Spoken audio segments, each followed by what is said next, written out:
കോട്ടയം നെല്ലാപ്പാറയിൽ വിദ്യാർത്ഥികളുമായി വിനോദയാത്രയ്ക്ക് പോയ ബസ് അപകടത്തിൽപ്പെട്ട് 36 പേർക്ക് പരിക്കുണ്ട്. Thiruvananthapuram Thonnakkal government higher secondary സ്കൂളിലെ വിദ്യാർത്ഥികൾ സഞ്ചരിച്ച ബസ്സാണ് അപകടത്തിൽപ്പെട്ടത്. ടോബി ജോൺസൺ ഇപ്പോൾ വിശദാംശങ്ങളുമായി ചേരുന്നുണ്ട്. ടോബി, ആരുടെയെങ്കിലും പരിക്ക് സാരമുള്ളതാണോ? എന്തൊക്കെയാണ് വിവരങ്ങൾ, ടോബി?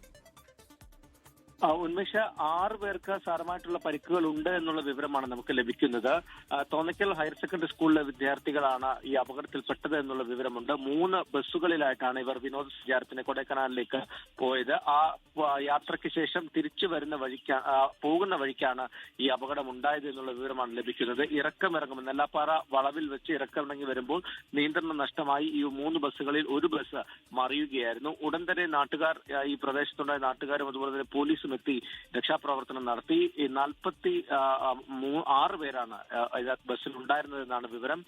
42 വിദ്യാർത്ഥികളും അതുപോലെ തന്നെ 4 അധ്യാപകരും ഉണ്ടായിരുന്നു.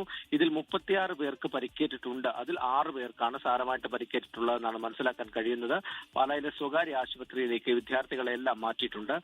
നിലവിൽ മറ്റ് പ്രശ്നങ്ങളൊന്നും തന്നെ റിപ്പോർട്ട് ചെയ്തിട്ടില്ല. ശരി, ടോബി ജോൺസണാണ് കോട്ടയത്ത് നിന്ന് വിവരങ്ങൾ നൽകിയത്.